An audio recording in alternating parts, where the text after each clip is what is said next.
દેશની સંસદ કોણે ન ચાલવા દીધી એ હજુ એ ચર્ચાનો વિષય છે. ચારેય બાજુ એકબીજા પર ચાબખા કરવાની પ્રતિસ્પર્ધા ચાલી રહી છે. ગુજરાતમાં ફરી એકવાર નવી પાર્ટીની શરૂઆત થઈ છે. રાજપૂત સમાજનું સંમેલન મળે એમાં આવેલા સંત જે પરમ પૂજ્ય હોવા જોઈએ એ દેશના સંવિધાનને તાર કરવાની વાતો કરે છે. અને આ બધા સમાચાર તમારી સામે મૂકતા પહેલા મારા મનમાં પણ એ પ્રશ્ન છે કે આમાંથી કામના કેટલા છે. નમસ્કાર, આપની સાથે હું દેવાંશી.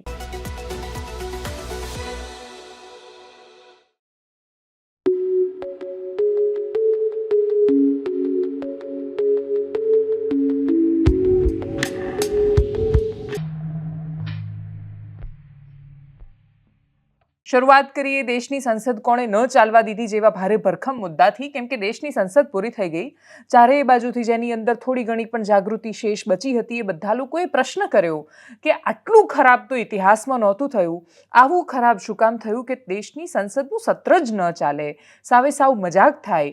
એ મજાકના જવાબમાં વિપક્ષના નેતા ગુજરાત કોંગ્રેસના પ્રદેશ અધ્યક્ષ શક્તિસિંહ ગોહિલે સામે આવીને એવું કહ્યું કે પક્ષ આંદોલન કરે અને ભાજપ ન ચાલવા દે સંસદ, એ તો કેમનું ચાલે? હવે ગુજરાત કોંગ્રેસના પ્રમુખ કોઈ ચાબખા મારે તો ગુજરાત ભાજપના પ્રમુખ પણ દેશની સંસદમાં મંત્રી છે, એ પણ ભારતીય જનતા પાર્ટીની કેન્દ્રીય સરકારનો હિસ્સો છે. આરોપ સીધો એમના માથા પર પણ જાય છે. એ બંને એકે પ્રશ્ન કર્યો, એકે જવાબ આપ્યો, પણ ટૂંકમાં છેલ્લે તો અંતે એ જ છે જે દેશની સંસદમાં થયું. આક્ષેપ અને પ્રતિ આક્ષેપ, જેને જે માનવું હોય એ માની શકે છે, કેમ કે બંને બાજુ સિક્કાની આ બાજુ આ છે ને આ બાજુ આ છે. બંને બે બાજુ લઈને બેઠા છે. બંને સંપૂર્ણ સાચા નથી ને બંને સંપૂર્ણ ખોટા પણ નથી. બંનેને સાંભળીએ. આજ સુધીનો ઇતિહાસ તમે તપાસજો, સત્તા પક્ષ સંસદ ન ચાલવા દે આવું ક્યારેય બન્યું નથી. હા, વિરોધ પક્ષ એ લઘુમતીમાં હોય, એની વાત ન સંભળાય તો વિરોધ પક્ષ પાસે બીજો રસ્તો ન હોય, પરંતુ સત્તા પક્ષ સંસદ ન ચાલવા દે આવું આપણા દેશના અથવા તો દુનિયાના કોઈ જગ્યાએ આવો ઇતિહાસ નથી. આ વખતે આપણે સૌએ જોયું છે. અમે કેટલાક મુદ્દાઓની વાત કરવા માંગતા હતા, પરંતુ સત્તા પક્ષે ખુદ શોર બકોર નારેબાજી કરીને દિવસોના દિવસો સુધી પાર્લામેન્ટ ન ચાલવા દીધી. સત્તા પક્ષે ન ચાલવા દીધી. આ દેશના તમામ લોકો એમણે એને લાઈવ પ્રદર્શન જોયું છે કે કોંગ્રેસે અધ્યક્ષના ડાયસ ઉપર ચડીને પણ જે રીતે વાંદરવેળા કર્યા હતા એ પણ લોકોએ જોયા છે. અને જે રીતે સંસદને નહીં ચાલે એના માટેના અલગ અલગ એમણે જે નુસ્ખાઓ કર્યા એની પાછળનું કારણ પણ સ્વયંભૂ આમાંથી પ્રદર્શિત થઈ રહ્યું છે.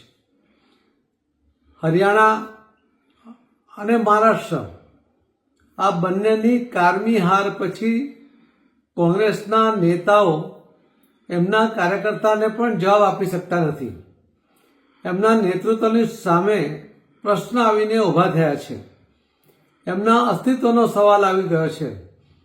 અને એટલા જ માટે પોતાના તરફ લોકોનું ધ્યાન ન જાય, એમની હાર તરફ એમના જ કાર્યકર્તાઓનું ધ્યાન ન જાય, તે માટે આવા નિવેદનો કરીને લોકોને ગેરમાર્ગે દોરવા માટેનો પ્રયત્ન એમણે કર્યો છે.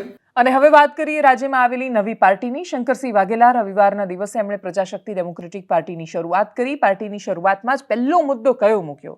પહેલો મુદ્દો એમણે કહ્યો કે રાજ્યમાંથી દારૂબંધી હટાવી દેવી જોઈએ.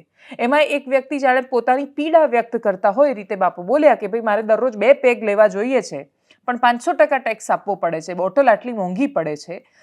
દારૂ પીતા દરેક માણસો એની સાથે રિલેટ કરી શકશે, કેમ કે ખૂબ મોંઘી દારૂ મળતી હોય છે ગુજરાતમાં, એવું બધા કહે છે.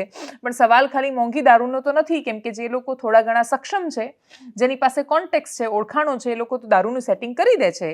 પણ જે ગરીબ છે એ ખરાબ દારૂ પીવે છે, પોટલીનો દારૂ પીવે છે, સસ્તો દારૂ પીવે છે, અને પછી એ દારૂ પીને ગમે ત્યારે એવા કાંડ થતા હોય છે કે જેના કારણે ખરાબ દારૂ પીધો ને પછી માણસો મરી ગયા એવી જાહેરાતો થાય.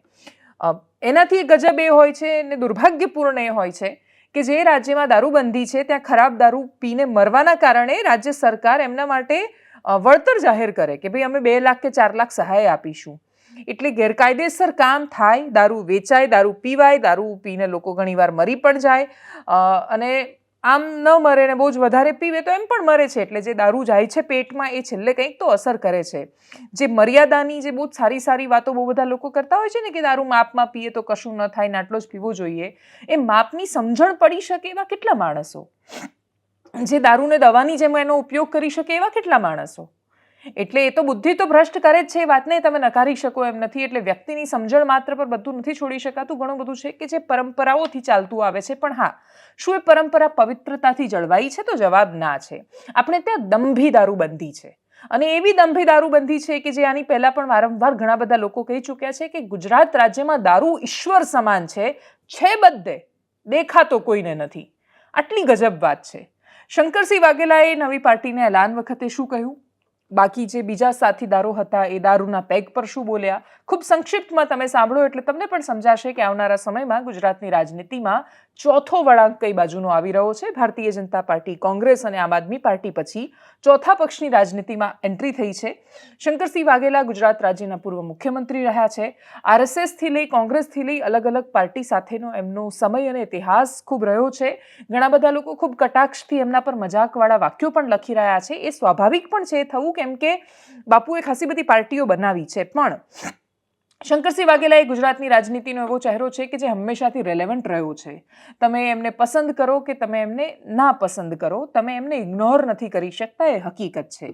અને એટલે જ ગુજરાતની રાજનીતિમાં આટલા વર્ષે પણ રેલેવન્ટ એવો ચહેરો શંકરસિંહ વાઘેલા શું કહેવા માંગે છે સાંભળવા જરૂરી છે. સાંભળીએ. જાહેર જીવનમાં ડબલ સ્ટાન્ડર્ડ નહીં જીવવું જોઈએ.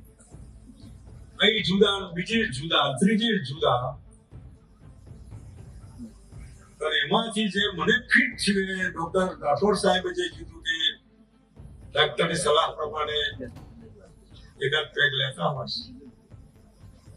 હવે દરબારોમાં તો આ રૂટીન હોય, કોઈ મરી ગયું તો લગન કે હા થાય, ગમે જેવું હોય. Double standard. તમે જાહેરમાં એમ કે હવે નથી પીતો, ક્યાંક પીતા હોય તો અહીં કે અમેરિકા, બીજે કે ત્રીજે બિયર પણ હોય. આ 1967માં પાણી મૂકી 1967 મોરારજીભાઈના શબ્દોથી. આપને એક પ્રમુખ તરીકે મારે ના બોલવું જોઈએ, પણ મને મેડિકલ હેલ્થ માટે દારૂની પરમિટ મળેલી છે. મારું બાયપાસ થઈ ગયું હતું. ડૉક્ટરે કીધું કે ભાઈ 2 પેક દારૂ પીઓ, અને એનું સેવન કરું છું, અને સાથે સાથે 500% ટેક્સ બી ભરું છું. જે બોટલ રાજસ્થાન, દીવ દમણમાં જે 100 રૂપિયાની મળતી હોય, ગુજરાતમાં એ 500 રૂપિયાની મળે છે. દારૂબંધીની પોલિસી હટાવવાની જરૂર છે. જે અધિકારીઓ અને નેતાઓ ગુજરાતની અંદર કહેવામાં આવે છે કે 50,000 કરોડ જે પૈસા કમાય છે એ એમના ખિસ્સામાં જાય છે. આ 50,000 કરોડને જો આપણે હેલ્થ અને એજ્યુકેશનમાં વાપરીએ તો પ્રજાનું ભલું થશે. મારો આદિવાસી, હું પંચમહાલ જિલ્લાનો છું, મારો આદિવાસી ભાઈ મવડાનો દારૂ પીએ છે, અને એમને આદત છે જ્યાં સુધી દારૂ નથી પીતા ત્યાં સુધી એમના હાથ પગ ચાલતા નથી. એક બાજુ રવિવારે આ સંમેલન ચાલુ હતું, ત્યારે બીજી બાજુ ફરી એકવાર ખૂબ લાંબા સમય પછી ક્ષત્રિય સ્વાભિમાન સંમેલન થયું. એક પ્રશ્ન હતો કે ભાઈ આનું પર્પઝ શું છે, એ કાર્યક્રમમાં શું થવાનું છે, એ કાર્યક્રમમાં કયા મુદ્દાઓ છે જેની ચર્ચા થવાની છે. તો એ બધા જ મુદ્દાઓની ચર્ચા થઈ કે ભાઈ અમારી સ્ત્રીઓનું, બેન બેટીઓનું અપમાન કરવાવાળા વ્યક્તિ છે, ચૂંટાઈને સાંસદ બની બેઠા છે, એટલે એ પરસોત્તમ રૂપાલા પર કટાક્ષ હતોથી માંડીને બધા જ મુદ્દાઓ, કે મારી પાઘડી ઉતારવામાં આવી હતી. એવો વિચાર આવ્યો કે આ મુદ્દાઓ તો પૂરા નહોતા થઈ ગયા, આ તો ક્યારના થયા. એના પછી તો ચૂંટણી આવી, ચૂંટણી પૂરી થઈ ગઈ, રૂપાલા જીતી પણ ગયા, અને એનું જે દુષ્પરિણામ આવ્યું કે મંત્રી હતા ને અત્યારે મંત્રી નથી. પ્રધાનમંત્રી જ્યારે ગુજરાતમાં આવ્યા ત્યારે બધા માટેની સભા હતી, તો એમાં એ જામ સાહેબના ઘરે પણ ગયા, શત્રુશલ્યસિંહજી મહારાજને પણ મળ્યા. જામ સાહેબે સમર્થન આપ્યું તો ક્ષત્રિય સમાજના લોકો જે સ્વાભિમાન અને અસ્મિતાની વાત કરતા હતા એમણે જામ સાહેબને ન છોડ્યા. જામ સાહેબ માટે પણ જાહેરમાં એવા સ્ટેટમેન્ટ આપવામાં આવ્યા કે જે અત્યાર સુધીમાં કોઈએ નહીં સાંભળ્યા હોય. એના પછી તો ચૂંટણી પૂરી થઈ ગઈ. રૂપાલા માટે નરેન્દ્ર મોદીએ પ્રચાર પણ નહોતો કર્યો. પ્રધાનમંત્રી ત્યાં ગયા, કેબિનેટમાંથી પણ એમને પડતા મુકાયા. પણ ફરી એકવાર આ મુદ્દો શરૂ થયો. એ મુદ્દામાં મંચસ્થ બધા જ ચહેરાઓ હતા. જે બીજું ક્ષત્રિયોનું સંમેલન થયું હતું, જેમાં શંકરસિંહ વાઘેલા અધ્યક્ષ સ્થાને હતા, એમાંથી દૂર દૂર સુધી નહોતા દેખાયા. એ દૂર દૂર સુધી ન દેખાયેલા ચહેરાઓ એ બધા જ એ બીજા સંમેલનમાં હતા, જે સમાંતરે ચાલી રહ્યું હતું. શંકરસિંહ વાઘેલાની પાર્ટીનું એક એલાન થઈ રહ્યું હતું. ત્યાં પણ ક્ષત્રિયો મોટા પ્રમાણમાં અને મોટી સાથે હતા. બધે બાજુ એવું લખાઈ રહ્યું હતું કે સંઘ શક્તિ કલિયુગે, કે કલિયુગમાં સંઘની શક્તિ, એકતા છે એ તાકાતવર બને છે અને તાકાત લાગે છે. પણ એ સંઘ શક્તિ કલિયુગે લખેલા 4 સંમેલનો થઈ ગયા. અને કયો સંઘ ને કયું સંગઠન અને સંગઠન બનવા પાછળનું પર્પસ શું, એ આખું તમે સંમેલન સાંભળશો તો એ તમને સ્પષ્ટતાથી નહીં સમજાય, કેમ કે એ સંમેલનમાં ખૂબ કડવાશ સાથે કહેવામાં આવી રહેલી વાતો હતી. પણ એ માત્ર કડવાશ જો રાજનીતિ માટેની હોત તો સવાલ બનતો નથી, કેમ કે રાજનીતિમાં બધાને એકબીજા માટે કડવાશ હોય છે. એટલે ભાજપના નેતાઓને પણ હોય, કોંગ્રેસવાળાને પણ હોય, આમ આદમી પાર્ટીવાળાને પણ હોય, બધાને પોતપોતાની કડવાશ છે, એ એમનો હિસ્સો છે. પણ એમાં જે આગળ બોલવામાં આવ્યું હતું એ સંવૈધાનિક નહોતું. દરેક વસ્તુને તમે ધર્મ સાથે સાંકળીને બંધારણથી પોતાને પર નથી મૂકી શકતા. એક બાપુ છે, કાલિદાસ બાપુ, ગૌરક્ષક કાલિદાસ બાપુ એ રીતે પણ એ ઓળખાય છે. એમણે કહ્યું કે સરકારને આપણે પૂછવાની જરૂર નથી, બંદૂકો રાખવાનું શરૂ કરો, ટૂંકમાં એવું કહેવા માંગતા હતા. એ જ્યારે એવું કહી રહ્યા હતા ત્યારે શું કોઈ એક પણ આગેવાનની ફરજ નહોતી બનતી જે મંચસ્થ હતા એ, કે બાપુ તો બોલીને જતા રહેશે પોતાના આશ્રમમાં, તમે જો રાખશો ને તમે જો રસ્તામાં રિવોલ્વરો લઈને ફરશો તો ગુજરાત પોલીસ મારી મારીને મોર બનાવી દેશે અને તમારી રીલો ફરશે પછી બિફોર આફ્ટરની. એટલી સમજણ આગેવાનો આપવાનું ચૂકી ગયા. રાજ શેખાવત ખૂબ આક્રમક હતા. એ પણ બોલી રહ્યા હતા, સીએમના ઘરમાં ઘૂસીશું ને એચએમના ઘરમાં ઘૂસીશું ને. વચ્ચે બધા લોકો આવ્યા પણ ખરા, એમની પાસેથી માઇક લેવાનો પ્રયત્ન પણ કર્યો. દરેક વખતે મંચ પર માઇક લેવાની જે પ્રતિસ્પર્ધાઓ થતી હોય છે એ બહુ સારા સંદેશાઓ આપતી નથી. એટલીસ્ટ એ સમાજના લોકોને તો કદાચ ખબર હોય કે અમારે આવું બધું ચાલતું હોય છે, પણ બાકીના સમાજો પણ જ્યારે જોતા હોય ત્યારે એ સમાજો મજાકનું સ્થાન બનવા સિવાય બીજું કશું બનતા નથી. આમાં આખા કાર્યક્રમ દરમિયાન કઈ અસ્મિતા જળવાઈ અને કયું સ્વાભિમાન જળવાયું એ તો મંચસ્થ લોકો જવાબ આપી શકે. બાકી જે જોયું છે, બાકીના બધા લોકોએ, સાક્ષી ભાવે જે લોકોએ દ્રશ્યોને જોયા, એ બધા માટે તમાશાથી વિશેષ કશું જ નહોતું, જેમાં પોતાની જાતને પુરવાર કરવાની જાણે સ્પર્ધા ચાલતી હતી. રાજપૂત સ્વાભિમાન અને ક્ષત્રિયોનો ખૂબ જબરદસ્ત ગૌરવવંતો ઇતિહાસ રહ્યો છે. આ દેશમાં વર્ષો સુધી રાજાઓએ રાજ કર્યું છે. જે રાજ નહોતા કરતા પણ છતાંય જે લોકો જન્મથી ક્ષત્રિય હતા એ લોકોએ આ દેશની રક્ષા માટે, પોતાના રાજ્યની રક્ષા માટે, સ્વાભિમાન માટે સંઘર્ષ કર્યા છે. એ સંઘર્ષો પણ અંદરો અંદરના પરસ્પરના પણ રહ્યા છે. મહારાણા પ્રતાપ ઘાસની રોટલી ખાઈને મેવાડ રાજ્યની રક્ષા માટે લડી રહ્યા હતા ત્યારે એમના જ સગા ભાઈ હતા કે જે ખુરશી પર બેઠેલા હતા પણ અકબરની સાથે સામેલ હતા. ઇતિહાસ હંમેશા એક બાજુનો નથી રહ્યો. આપણે ઇતિહાસમાં મહારાણા પ્રતાપને જેટલે યાદ રાખ્યા છે કેમ કે આપણે યાદ રાખવા માંગીએ છીએ કે જ્યારે ચારેય બાજુ ભળી જવાની સ્પર્ધા ચાલતી હતી, લપસના માર્ગ પર બધા લપસી રહ્યા હતા, ત્યારે કોઈક હતું કે જે છેક સુધી લડી રહ્યું હતું. ને એટલે જ આપણે કહીએ છીએ કે સંઘર્ષ કહાં તક ટાલા જાય, યુદ્ધ કહાં તક ટાલા જાય, તું ભી હે રાણા કા વંશજ, ફેંક જહાં તક ભાલા જાય. એ રાણાનો ભાલો એ રીતે યાદ રખાઈ રહ્યો છે. પણ બીજી બાજુ એ જ રાણાનો ભાલો એક દ્રષ્ટિકોણથી જે પ્રજાશક્તિ ડેમોક્રેટિક પાર્ટીનું સિમ્બોલ હતો, એ જ મહારાણા પ્રતાપના વંશજ અને એ જ વાત પર ક્ષત્રિય સ્વાભિમાનની વાતમાં વાણી વિલાસ થઈ રહ્યો હતો. બંધારણ તારતાર થઈ રહ્યું હતું. કોઈને એ વાતની ઇજ્જત જ નહોતી કે બાપ દાદાઓ કે જેમણે કોઈ પણ સંજોગોમાં જે તે સમયે અપેક્ષા વગર કે અપેક્ષા સાથે મને રજવાડા આપ્યા છે ત્યારે લોકતંત્ર બન્યું છે. એ લોકતંત્ર આપણે અપનાવ્યું છે. સંવિધાન છે આપણા માથા ઉપર. બંધારણથી ઉપર કોઈ નથી હોતું ને કોઈ વ્યક્તિ નથી હોઈ શકતું. એકવાર તમને પસંદ હોય કે ન પસંદ હોય, પછી એ વ્યક્તિ જ્યારે પ્રધાનમંત્રી બની જાય કે મુખ્યમંત્રી બની જાય ત્યારે સન્માન, યથોચિત સન્માન આપવા માટે તમે બંધાયેલા છો. તમે ટીકા કરી શકો છો પણ એની એક મર્યાદા છે. એ બધી જ મર્યાદાઓ જ્યારે ચૂકાઈ જાય ત્યારે એ દ્રશ્યો સામે આવે જે કથિત સ્વાભિમાન સંમેલનમાં સામે આવ્યું. ટીકાઓ હંમેશા બહુ જ સાંભળવી કડવી લાગતી હોય છે, કપરી લાગતી હોય છે, પણ શાબ્દિક મર્યાદા ન ચૂકાવી જોઈએ જે વારંવાર ચૂકાઈ. બાપુ તો જે બોલ્યા છે તો બહુ જ બેફામ બોલ્યા છે. સાંભળીએ એમને. कि हमारे वेद में लिखा है, हमारे वेदों में लिखा है कि कपाल में तिलक किए बिना कोई ब्राह्मण सामने मिले तो अपशुकन होता है. कपाल में चांदलो करे બ્રાહ્મણ સામો મળે તો અપશુકન થાય, અને હથિયાર વગરનો ક્ષત્રિય સામે મળે તો અપશુકન થાય. હથિયાર ક્ષત્રિય પાસે જોઈએ, અને હથિયાર ક્ષત્રિયોએ રાખવા જોઈએ એવું વેદમાં એસી વેદમાં આજ્ઞા હે, એવી વેદમાં આજ્ઞા લીધી છે. એટલે હું શંકર સાહેબને કહું છું અને તમને બધાને કહું, તમે તમારા જો માવા બાવાન ગુટકાન મટકાન ભેંચવાનું જે આડાવડા પૈસા કાઢતા હોય ને, તો એ પૈસા કાઢવાના બંધ કરી નાખો અને 12 મહિનાના પૈસા ભેગા કરી આવી એક સભા કરો અને એ પૈસાના હથિયારો લઈને ફટકડીઓ આપવાના ચાલુ કરી દો. હથિયારો આપવાના ચાલુ કરી દો, બીજી વાત નહીં. સરકારને કહી દેવાનું કે હથિયાર રાખવો અમારો ધર્મ છે, हथियार रखो हमारा धर्म है. मुसलमान कह सकता है कि कुरान में ऐसा लिखा है वो करेंगे, पिला क्रिश्चियन के बाइबल में ऐसा लिखा है वो करेंगे, तो हम क्षत्रिय को कहना हमारे वेदों में शास्त्रों में लिखा है कि हम क्षत्रियों को हथियार लेना चाहिए. बत्री बत्री बोलनी लेवा मंडो, बत्री बत्री बोलनी लेवा मंडो, बत्री बत्री बोलनी लेवा मंडो. एक सेकंड, अरे ऐसी की कैसी पुलिस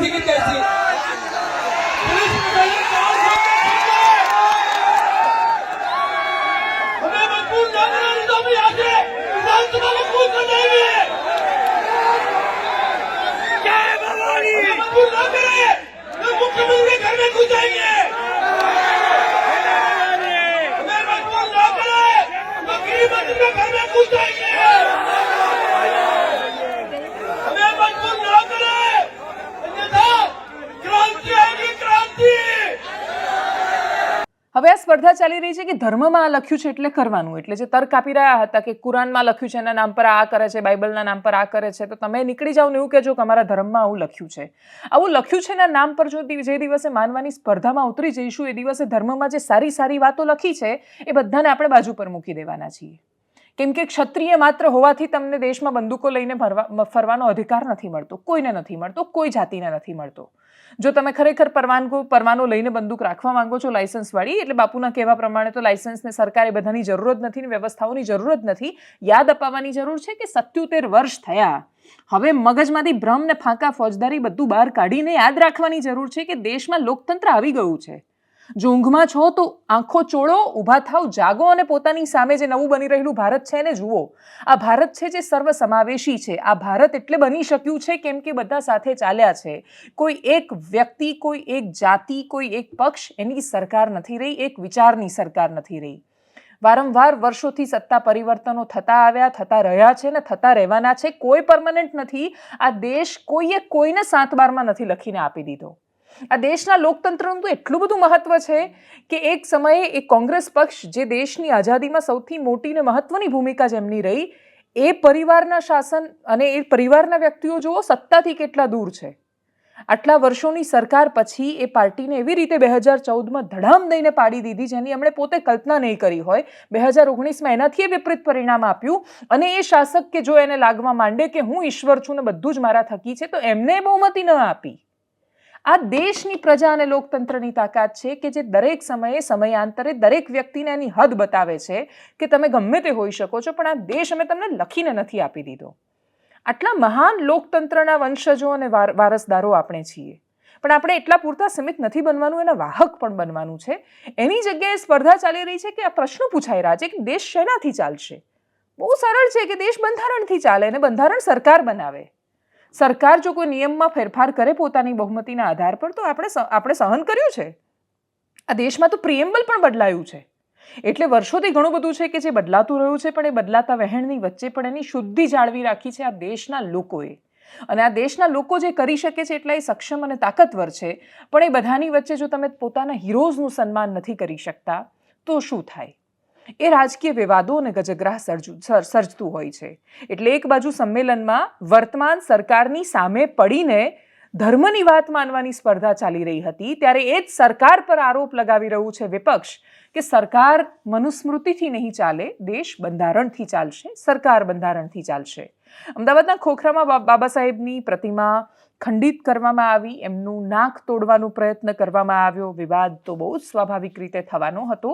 એક સમુદાય માટે જ્યારે એ દેશના, જો કે સમુદાય પૂરતા સીમિત નથી, પરંતુ આપણે દરેક નેતાઓને સમુદાયોમાં સીમિત કર્યા છે. મહાત્મા ગાંધી થોડા બચી ગયા છે કે એવું ખાલી વણિક સમાજ એવું નથી કહેતો કે ભાઈ અમારા વાણિયાઓના જ છે ખાલી બાપુ. બાપુ બધાના રહ્યા છે. એ અપવાદરૂપ કિસ્સામાં બાપુ બચી ગયા, નહેરુ બચ્યા ખાસા બધા અંશે. હવે જો કે એમને પણ બહુ ખરાબ રીતે એમના વિશે બોલવાનો ટ્રેન્ડ ચાલી રહ્યો છે, પણ છતાંય આ બચેલા રાજનેતાઓ છે. બાકી આપણે સરદાર પટેલથી માંડીને બાબા સાહેબ આંબેડકરથી માંડીને મોટા ભાગના રાજનેતાઓને, બિરસા મુંડા જેવા જનનાયકોને આપણે જાતિ પૂરતા સમેત કરી દીધા. એટલે કોઈ બિરસા મુંડાનો ફોટો મૂકે એટલે એવું ધારી જ લેવાનું કે આદિવાસી જ હશે, કોઈ બાબા સાહેબની સારી વાત કરે તો એવું જ માની લેવામાં આવે કે એ દલિત જ હશે. પણ આ જનનાયકો, રાજનેતાઓ આખા દેશના હતા. એમણે બધા માટે કર્યું છે. એમણે પૂછીને નથી કર્યું કે તમે કઈ કાસ્ટના છો. એ પોતાના સમુદાયની લડાઈ એટલે લડ્યા કેમ કે લડવી જરૂરી હતી. જો બાબા સાહેબ એ લડાઈ ન લડ્યા હોત તો આજે પણ શું હાલત હોત કથિત શુદ્રની, જેને વર્ષો પહેલા માનવામાં આવ્યા હતા. તો આ એક સવાલ હતો. પરંપરામાં આપણા હિસ્સામાં ઘણું બધું આવતું હોય છે. આપણે નક્કી કરવાનું છે કે આપણે કઈ વાતને સ્વીકારીએ. જે વાત, જે ઐતિહાસિક ભૂલો થઈ હોય એને સુધારવાનો વારો ત્યારે જ આવે જો સૌથી પહેલાં આપણે સ્વીકારીએ કે એ ખોટું છે. જો એ સ્વીકાર ભાવ જ નહીં આવે તો આપણે ક્યારેય એમાં બદલાવ નથી લાવી શકવાના. ઉપરથી એના કારણે બાકીની જે બધી 100 સારી વાતો છે એને વધારે ઇગ્નોર કરવાનો વારો આવશે. આ વાત પર વિવાદ થયો છે. બીજી બાજુ મહારાષ્ટ્રમાં પણ એક મુદ્દો છે જે રાજકીય મુદ્દો બની ગયો છે. રાહુલ ગાંધીએ ટ્વીટ કરી, રાહુલ ગાંધીએ મહારાષ્ટ્રની સરકાર પર એક યુવકની હત્યાના આરોપમાં એવું લખ્યું કે ભાઈ દલિત હોવાના કારણે એને મારી નાખવામાં આવ્યો. અને પછી વારંવાર એ મુદ્દો લાવવામાં આવ્યો જે એમણે દેશની સંસદમાં પણ લાવ્યો હતો, રાજનેતાઓ ડિબેટમાં પણ લાવી રહ્યા છે. અને એ પુસ્તક જેને વાળી નાખવાનો વર્ષોથી ટ્રેન્ડ ચાલતો આવ્યો છે એ છે મનુસ્મૃતિને લઈને. અને મનુસ્મૃતિ થી નહીં ચાલે, દેશ બંધારણથી ચાલશે, વાતો થઈ. અમદાવાદના ખોખરા ધારાસભ્યએ કહ્યું કે અમે સજા આપીશું, દોષિતોને છોડીશુંથી નહીં. ત્યાંથી લઈને મહારાષ્ટ્ર સુધીની જે તસવીરો અને દ્રશ્યો સામે આવ્યા, જોઈએ. ગુજરાતમાં આજે બાબા સાહેબની પ્રતિમાને ખંડિત કરવામાં આવી છે, તોડવામાં આવી છે. આ કૃત્ય કોણે કર્યું છે? કોના ઇશારે કર્યું છે?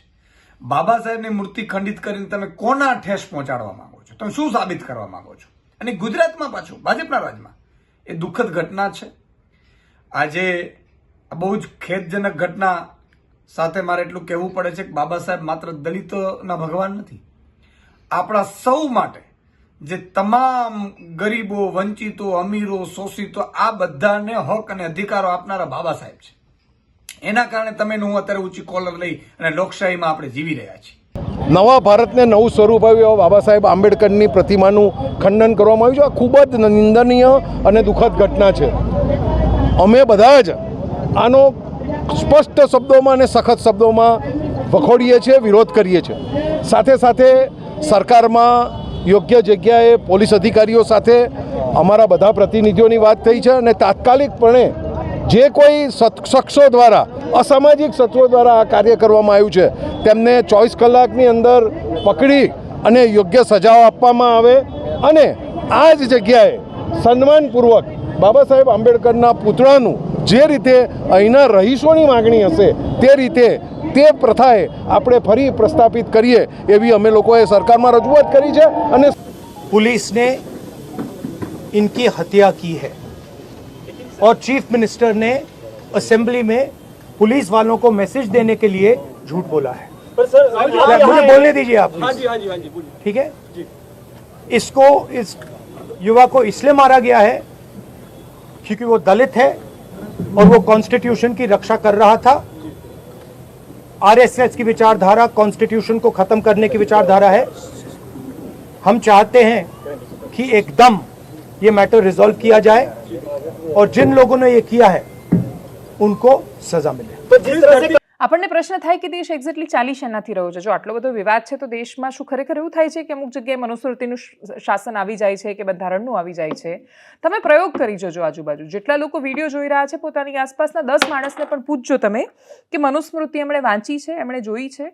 અને 10માંથી સંભવતઃ 10 કાં તો 9નો જવાબ ના હશે. મનુસ્મૃતિ વાંચી જ નથી કોઈએ.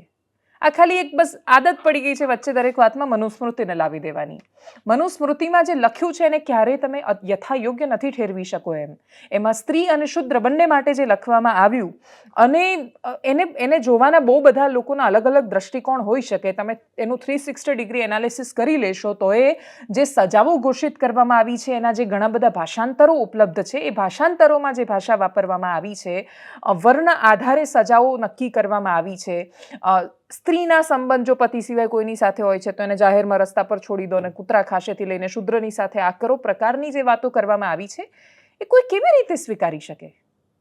અને જો તમે એને નથી સ્વીકારતા તો તમારે કહેવું જ પડે કે એ યોગ્ય નથી. તમે એના બચાવમાં ન આવી શકો.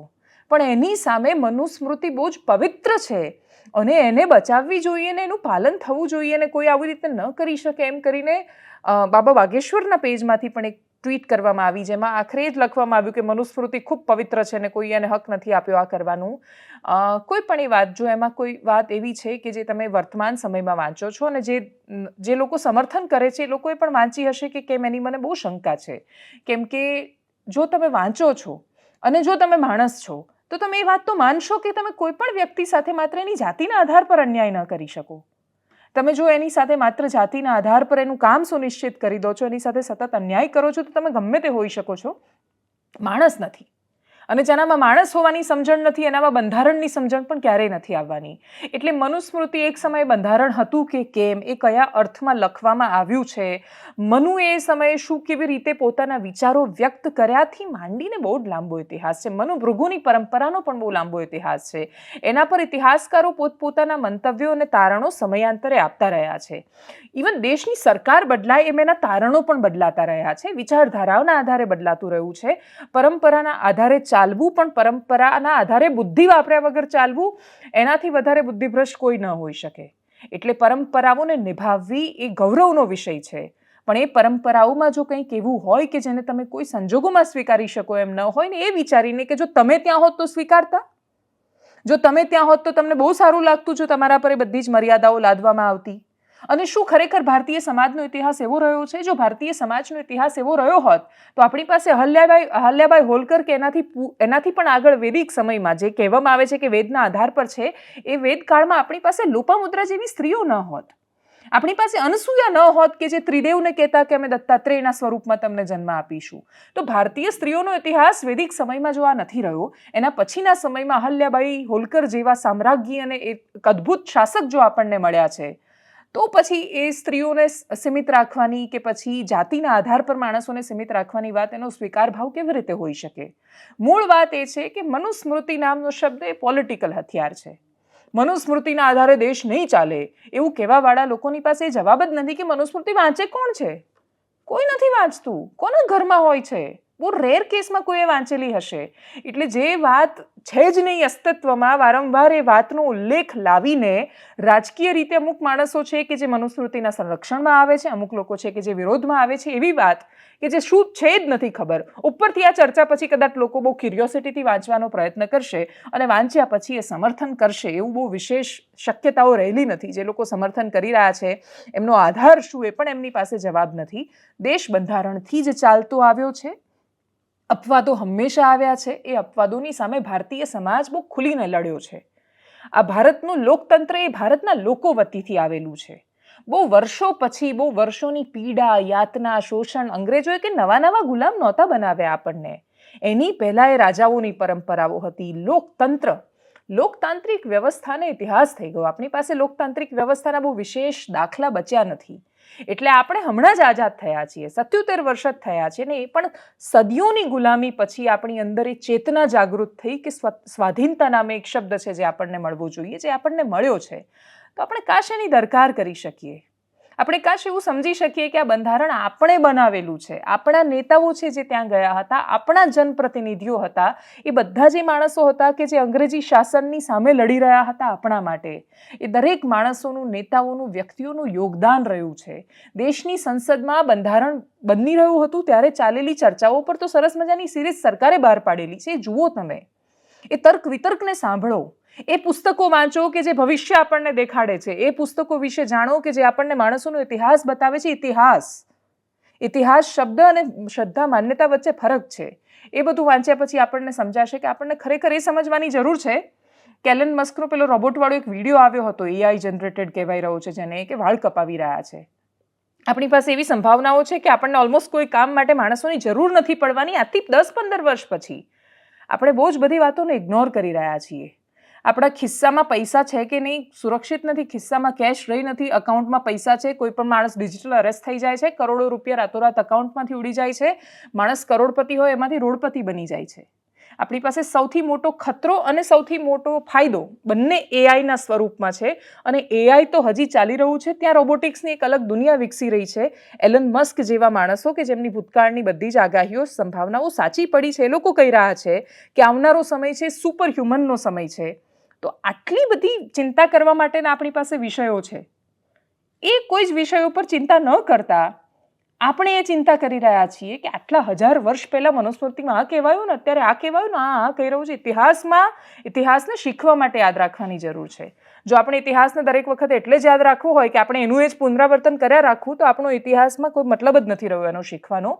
ઇતિહાસ વિશે જાણવું એટલે જરૂરી છે કે આપણે એ ઘટનાઓનું પુનરાવર્તન ન કરીએ, આપણે એ ભૂલોનું પુનરાવર્તન ન કરીએ જે આપણા પૂર્વજોએ કરી. પણ આપણે તો એનાથી ખતરનાક કરી રહ્યા છીએ કે જ્યાં સાધુના વેશમાં લોકો બંદૂકો રાખવાની સલાહ આપે છે અને પછી બંધારણને તાર કરે છે. આનાથી દુર્ભાગ્ય વધારે શું હોઈ શકે? વિવાદ જે સામે આવ્યો એ બધાની વચ્ચે છેલ્લી એક તસવીર જે પ્રેમની તસવીર છે, પણ પ્રેમની બહુ અલગ અલગ તસવીરો છે, એ બતાવવી છે. સોશિયલ મીડિયા પર તમે એક વિડીયો જોયો હશે, વિવેક અને શ્રીજના, નેપાળના બે વ્યક્તિ, એમના પ્રેમનો એ વિડીયો છે.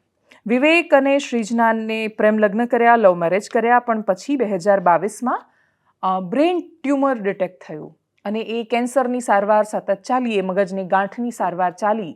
પણ એ સારવાર દરમિયાન શ્રીજના અને વિવેકના પ્રેમના જે વિડીયો છે ઇન્સ્ટાગ્રામ પર ખૂબ વાયરલ થતા હતા. પણ કમનસીબે એ લોકોની પ્રેમ કહાની વિશે દુનિયાએ ત્યારે જાણ્યું જ્યારે 19મી ડિસેમ્બરે વિવેક દુનિયાને અલવિદા કરી ચૂક્યો હતો. વિવેક પીએચડી કરી રહેલો એક એવો સ્ટુડન્ટ કે જે શ્રીજના સાથે પ્રેમમાં પડ્યો ત્યારે ખૂબ સંઘર્ષ પછી એ લોકો લગ્ન કરી શક્યા હતા. એકબીજાની એટલી બધી દેખભાળ રાખતા હતા, એટલે શ્રીજનાએ જે રીતે વિવેકની કેર કરી, સંભાળ રાખી, એ રીતે એ સમજાયું કે પ્રેમનો મતલબ તો ખાલી શરીર અથવા એ સુખી સંપત્તિવાળી અવસ્થાને જ ચાહવાનો નથી હોતો. પ્રેમનો મતલબ તો એ વ્યક્તિને યથાસ્થિતિ ચાહવાનો હોય છે. તસવીરો એ સામે આવી કે જ્યારે અંતિમ વિદાય અપાઈ રહી હતી ત્યારે શ્રીજના ચિત્કાર કરી રહી હતી, પણ એનો સાથી એને છોડીને જતો રહ્યો હતો. આ જે પીડા છે જીવનમાં, જેણે ક્યારેય કોઈ પણ સમય જ્યારે એકવાર પણ પ્રેમ થયો હોય એને એ વાત સમજાય કે જેને આપણે ખૂબ ચાહતા હોઈએ એ વ્યક્તિ જ્યારે દુનિયા છોડીને જાય ત્યારે કેવું લાગે. એક બાજુ શ્રીજનાનું પ્રેમ છે અને બીજી બાજુ એવી અઢળક એવા પ્રેમની તસવીરો છે જે પ્રશ્નાર્થ ઊભો કરે છે. પ્રેમની દરેક માટે અલગ પરિભાષા છે. હું જે પ્રેમની વ્યાખ્યા કરું એ તમે ન પણ કરતા હોઈ શકો. જે શ્રીજનાનો પ્રેમ છે એ બધા માટે લાગુ ન પણ પડે, પણ પ્રેમનો મતલબ તો પામી લેવું તો હોતો જ નથી દરેક વખતે. પ્રેમનો મતલબ કશુંક મેળવી જ લેવું એ તો ક્યારેય નથી હોતો. આખી દુનિયાના મોટા ભાગના કવિઓ, લેખકો, ચાહકો એ વાત એ કન્ક્લુઝન પર તો પહોંચ્યા છે કે પ્રેમનો મતલબ છે પ્રેમ કરવો, પ્રેમ આપી દેવો. સામે પ્રેમ મળે જ અથવા તમે જે રીતની પરિસ્થિતિની કલ્પના કરો એવી જ પરિસ્થિતિ તમારે માટે થાય બહુ જરૂરી નથી હોતું. પરંતુ છતાંય આજના એકદમ સિચ્યુએશનશીપવાળા જમાનામાં રિલેશનશીપની વાત બહુ અઘરી થઈ જાય છે ને એમાંય કોઈ 8 વર્ષથી પ્રેમ કરે તો એમાં ઓથોરિટી આવી જતી હોય છે. મુઝફ્ફરનગરનો કિસ્સો છે. એક છોકરી 8 વર્ષથી છોકરાના પ્રેમમાં હતી. 8 વર્ષથી બંનેનું અફેર ચાલી રહ્યું હતું, પણ ખાસા વર્ષોના પ્રેમ સંબંધ પછી પણ માતા પિતાએ છોકરાને ના પાડી કે ભાઈ અમે તારા લગ્ન ત્યાં નહીં થવા દઈએ. છોકરાએ બીજી છોકરીને પ્રેમ કરી દીધો અને બીજી છોકરી સાથે લગ્ન કરવા તૈયાર થઈ ગયો. એ છોકરીનું શું જે 8 વર્ષથી રાહ જોઈને બેઠી હતી એની સાથે લગ્ન કરવા માટે. પ્રેમમાં અધિકાર જ્યારે આવી જાય અને એકદમ બસ તું મારો નહીં તો કોઈનો નહીં એ વાળી લાગણી આવે, આમ તો એવું સાંભળતા હતા કે છોકરાઓમાં જ આવું થતું હોય છે, પણ આ સાયકિક ઇસ્યુ છોકરીઓમાં પણ થવા માંડ્યા. એ 8 વર્ષના પ્રેમના અંતે પ્રેમ છૂટો પડતો ને દૂર થતો દેખાયો તો છોકરીએ છોકરાને મુઝફ્ફરનગરમાં મળવા માટે બોલાવ્યો. કારમાં બેસી રહ્યા અને કારમાં અડધો કલાક બેઠા પછી છોકરીએ અચાનક ચાકુ કાઢ્યું અને પછી એના ગુપ્તાંગને કાપી નાખ્યું. આ પ્રકારની પરિસ્થિતિ. એટલે કોઈના જેનાઇટલ સુધી પહોંચી જાય અને પ્રેમ એક અંગમાં સીમિત થઈ જાય, આનાથી ખતરનાક પ્રેમની બીજી શું અવસ્થા હોઈ શકે? એટલે એ છોકરી માટે પોતાના પ્રેમનો અધિકાર ભાવ વ્યક્ત કર્યો એ પ્રકારની લાગણી હશે કે શું ખબર નહીં. એનો અંગૂઠો પણ એની અંદર કપાઈ ગયો હતો. એ પણ પોતે સારવારમાં ગઈ હતી અને હવે એને જેલમાં પણ મોકલી દેવામાં આવશે. એ સજા કાપવાની છે આવનારા વર્ષો સુધી. છોકરો ગંભીર હાલતમાં છે, હોસ્પિટલમાં દાખલ છે. પ્રેમની અલગ અલગ તસવીરો છે, એમાં શ્રીજના અને વિવેકની તસવીર ખૂબ વાયરલ થઈ રહી છે, પણ મુઝફ્ફરનગરનો એક આ પ્રેમ પણ છે. અને પ્રેમ કેવી રીતે કહીશું? એટલે ઘણા બધા લોકો એવું કહી રહ્યા છે કે પ્યાર કા અંજામ અને એક પ્યારની કહાની ને પ્રેમની કહાની આવી, પણ આ પ્રેમની કહાની નથી, આ ઈગોની કહાની છે. આ અહંકારની કહાની છે. કોઈ ફરક નથી એ ફેનિલમાં ને આ છોકરીમાં. એક ફેનિલ કે જે ગ્રીષ્મા વેકરિયા એની ન થાય તો એ કોઈને ન થવા દેવું માનીને જે ગ્રીષ્માને મારી નાખે, એ જ તો છે આ. પણ છોકરો કરે તો એ બહુ જ ખરાબ ને છોકરી કરે તો પ્રેમ, એટલો બધો બેવડો માપદંડ પણ સમાજનો નહીં ચાલે. પ્રેમ બહુ સબ્જેક્ટિવ મેટર છે. એ દરેક વ્યક્તિની બહુ અલગ અલગ રીત હોય છે વ્યક્ત કરવાની, શૈલી અલગ અલગ હોય છે. પણ આ પ્રકારની તસવીરો જો સામે આવે, 21 વર્ષની છોકરી છે ખાલી જાણે આ કર્યું છે, એ 21 વર્ષની છોકરીમાં એવો કેવો પોઝેસિવ વાળો ભાવ આવ્યો છે. બીજું 21 વર્ષની છોકરી 8 વર્ષથી પ્રેમમાં હતી, એટલે બહુ વહેલી ઉંમરે પ્રેમ થાય છે. એટલે આની પહેલાં હું એક પોડકાસ્ટ સાંભળી રહી હતી જેમાં એના ટીચરે કહ્યું કે બીજા ધોરણમાં છોકરાઓ લવ લેટર લખી રહ્યા છે. એટલે આવનારા સમયમાં બહુ મોટો પડકાર આ છે કે આપણે ખરેખર મા બાપ ઘરમાં મનુસ્મૃતિ અને બંધારણની વાતોની ડિબેટ જોઈ રહ્યા હશે ત્યારે એમનું બીજા ધોરણનું છોકરું કોઈકને લવ લેટર લખતું હોય અને ત્રીજા ધોરણમાં બ્રેકઅપ કરતું હોય ને ચોથા ધોરણમાં નવો લવ લેટર લખતું હોય એવું બની શકે. એ 15 વર્ષની ઉંમર સુધીમાં પ્રેમની કઈ વ્યાખ્યાઓને પાર કરી નાખશે આપણને ખબર નથી. સમાજનો આ બહુ મોટો પ્રશ્ન છે. અને આટલા બધા પ્રેમ કરી લીધા પછી એમને 18 વર્ષમાં એટલી બધી તૃપ્તિ ને સંતોષ થઈ જાય છે પ્રેમ શબ્દથી કે પછી એ લગ્નથી ડરે છે. લગ્ન શબ્દ આવતાની સાથે જ એમના મનમાં એક અલગ પ્રકારનો ડર પેદા થાય છે, કેમ કે બંધાવું ગમતું નથી. એટલે બાંધવાનું કામ તો પ્રેમ ક્યારેય કરતો જ નથી. આટલી સરળ અને સાદી વાત જો આપણે સમજાવી શકીશું તો કદાચ આશા રાખીએ કે આપણે જે સમાજ માટે આ બધું બૂમો પાડી રહ્યા છીએ એ સમાજનું અસ્તિત્વ ટકેલું રહે. સમાજની છેલ્લી તસવીર પર વાત, એ નિર્ભયાની વાત. શબ્દો ખૂટે ત્યારે માણસ કવિતાનો સહારો લેતો હોય છે અને શરૂઆતમાં એ કવિતાનો સહારો લઈને વાત કરવી છે. આખું એનાલિસિસનું રેકોર્ડિંગ પૂરું થઈ ગયા પછી એક સમાચાર જે સામે આવે છે એ હું ખૂબ તૂટતા હૃદયે અને આવતાની સાથે તરત તમારા સુધી પહોંચાડી રહી છું. અને એ સમાચાર છે એ 8 વર્ષની દીકરી નિર્ભયા, કે જેના સમાચાર મારી શ્રેણીમાં મેં સાવ છેલ્લે લીધા હતા એવું માનીને કે હું એના થઈ રહેલા સંઘર્ષ વિશે વાત કરીશ. એના વિશે મેં વાત પણ કરી, હું બોલી પણ ખરી કે એ નિર્ભયા લડી રહી છે જીવન અને મરણનો સંઘર્ષ, એ ઝઝૂમી રહી છે, એ દાનવોનું શું થશે, એ પાશવી હરકતો વિશે વાત કરી. અને પછી સમાચાર આવ્યા કે એ હવે દુનિયામાં નથી.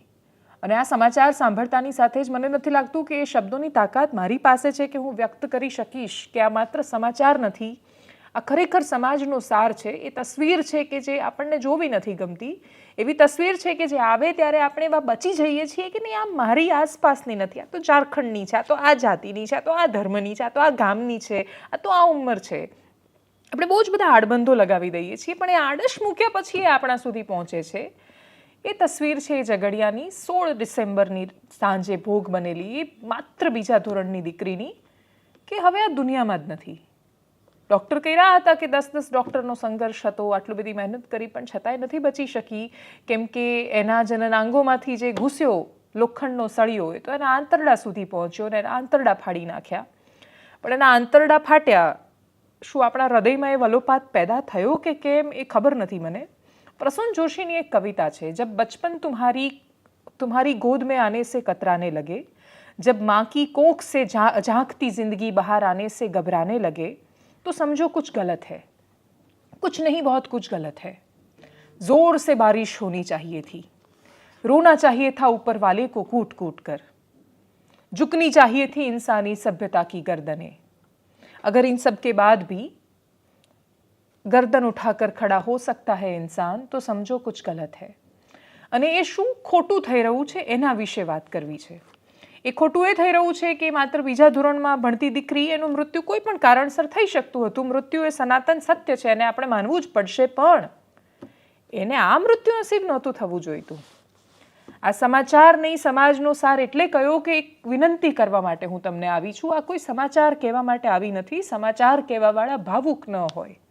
સમાચાર કહેતી વખતે તમારા ઇમોશન્સ પર બહુ જ કંટ્રોલ હોવો જોઈએ. તમે લાગણીઓના પ્રવાહમાં તણાઈ ન શકો, તમે સમાચારના વેણમાં ન જઈ શકો, બધું બાજુ પર જાય તેલ લેવા. મારે ખાલી એટલું કહેવું છે કે એ છોકરીની પીડા હું એટલે સમજી શકું છું કેમ કે હું એક માં છું, હું એક છોકરી છું, મારા ઘરમાં પણ એક દીકરી છે કે જેને મેં જન્મ નથી આપ્યો પણ એ મારી સાથે રહે છે.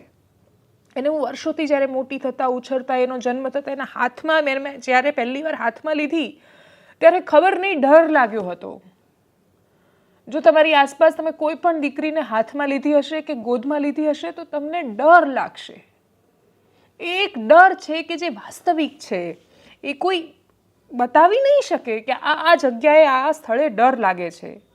એ હમણાં 1 મહિનો નથી થયો એ કિસ્સાને કે જ્યાં મારી સાથે કામ કરતી એક મારી ખૂબ નજીકની મિત્ર, એનો મને અચાનક ફોન આવે છે, હું જ્યારે બનાસકાંઠા ઇલેક્શન કવર કરી રહી હતી ત્યારે, કે મારી દીકરી સાથે ખોટું થયું છે. એની દીકરી કે જે કેજીમાં ભણે છે, એ કેજીમાં ભણતી દીકરી કે જે ઘોડા પર બેસે છે ને ઘોડાવાળો એની સાથે ખોટી હરકતો કરે છે. એ કેજીમાં ભણતી છોકરીઓ, એ બીજા ધોરણમાં ભણતી છોકરીઓ, એ ખૂબ નાની બાળકીઓ, જો એમના માટે પણ આપણે સુરક્ષિત સમાજ નથી આપી શકતા અને આપણે એવું કહીએ છીએ કે અમે ખૂબ પ્રયત્નો કર્યા, તો આ આપણી સામૂહિક નિષ્ફળતા છે. એ નિષ્ફળતાની જવાબદારી લેવી પડશે માથા પર. એ દરેક માતાએ લેવી પડશે. તમે લાખ કારણ આપી શકો છો એ નિષ્ફળ જવાના, તમે બહુ બધી વાતો કરી શકો છો કે આ કારણોસર નિષ્ફળ જઈ રહ્યા છીએ આપણે. આમાં પણ એક કારણ છે ને આપણી પાસે, કે એ જ વ્યક્તિ કે જે ઝારખંડથી એમની સાથે જ આવેલો એ પાસવાન નામનો એ જે શ્રમિક હતો, એણે જ્યારે પહેલી વાર એ છોકરીની છેડતી કરી અને છોકરીએ મા બાપને જઈને કહ્યું, તો મા બાપને ડર લાગ્યો સમાજનો, મા બાપને ડર લાગ્યો દુનિયાનો. મા બાપ પોલીસ સ્ટેશનમાં ન ગયા, ફરિયાદ ન કરી, એ ડર્યા. અને ડરનું પરિણામ જુઓ કે એણે થોડા જ દિવસો પછી, 1 મહિના પછી 16 ડિસેમ્બરે એ દીકરીની સાથે શું કર્યું. આજે કયો સમાજને કઈ દુનિયા હતી કે જે એની પડખે આવીને ઊભા રહ્યા? કયો સમાજને કઈ દુનિયા છે કે બીજા ધોરણની દીકરીને બચાવી શક્યા? દરેક ઘટનામાં કારણ બદલાઈ જાય છે. ક્યારેક કે સગ્ગો બાપ કે દાદો કે ભાઈ પુરવાર થાય છે અને કારણ આવે છે કે પોર્ન ફિલ્મ જોતા હતા. ક્યારેક ખબર પડે છે કે સાયકી માણસ છે, તો આવું જ કરતો આવ્યો છે વર્ષોથી, તો સમાજમાં કેવી રીતે ફરી રહ્યો છે. ઘૃણાસ્પદ કિસ્સો જોયો હતો રાજકોટનો. 92 વર્ષના દાદાએ નાનકડી દીકરીની સાથે છેડતી કરી. જ્યારે સામે આવ્યો ત્યારે ભરોસો નહોતો થયો મને. એવું થયું કે 92 વર્ષનો દાદો કરતો હશે આવું? સીસીટીવી આવ્યા સામે તો ખબર પડી કે 92 વર્ષનો દાદો આ કરે છે. મહીસાગર જિલ્લાની જ ઘટના હતી. 70 વર્ષના દાદી પર એક સાયકિક માણસે એક બળાત્કાર કર્યો હતો. 70 વર્ષના દાદી પર. આપણી આસપાસ જો કોઈ જ ઉંમરની સ્ત્રીઓ આમાંથી બાકાત નથી, તો આપણા માટે કેમ આ સૌથી મોટો મુદ્દો નથી? આ શું કામ આપણા માટે એક ઇમરજન્સી જેવો મુદ્દો ન હોવો જોઈએ? આર્થિક અપરાધોની જ્યારે વાત આવે, તમે ફોનમાં સાંભળતા હશો ને સતત કે કોઈ પણ ફોન કરે છે તો તમે જાગૃત રહેજો, સચેત રહેજો, આ નંબર પર ફોન કરજો.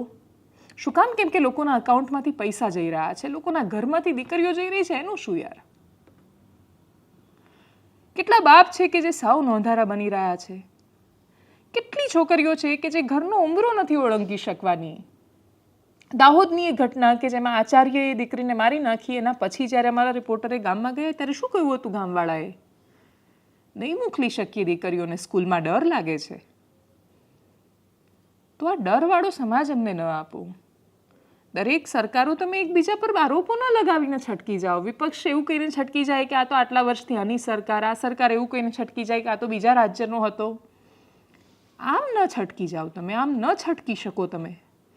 અને એ બધા છટકી જાય તો એ બધા સમાજનો કેટલો હિસ્સો? 1% નથી એ હિસ્સો. સમાજ તો આપણા થકી બનેલો છે. આ પરિસ્થિતિ છે એ રાજનીતિના છટકવાથી નથી આવી.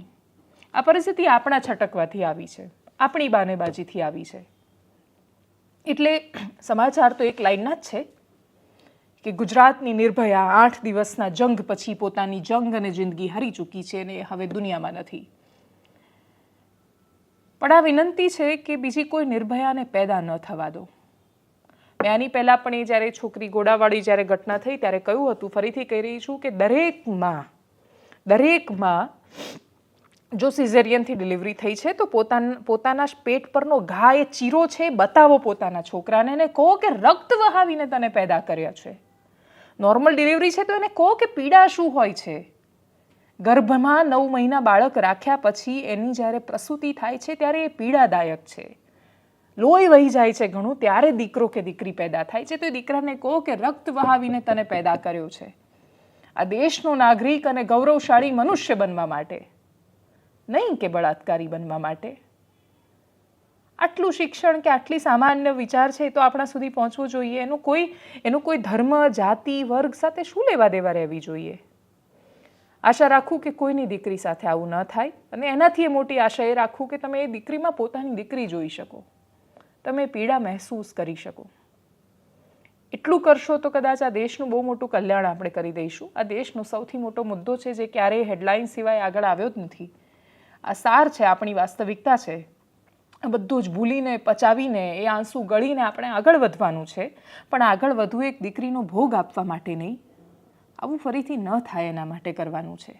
એનાલિસિસમાં અત્યારે બસ આટલું. જો આપ અમને યુટ્યુબ પર જોઈ રહ્યા છો તો સબસ્ક્રાઇબ કરો, ફેસબુક પર જોઈ રહ્યા છો તો ફોલો કરો, અમારા વિડીયોને શેર કરો, અને સૌથી મહત્ત્વની વાત, આ દેશ આપણા સૌનો છે, આપણા સૌ થકી બને છે.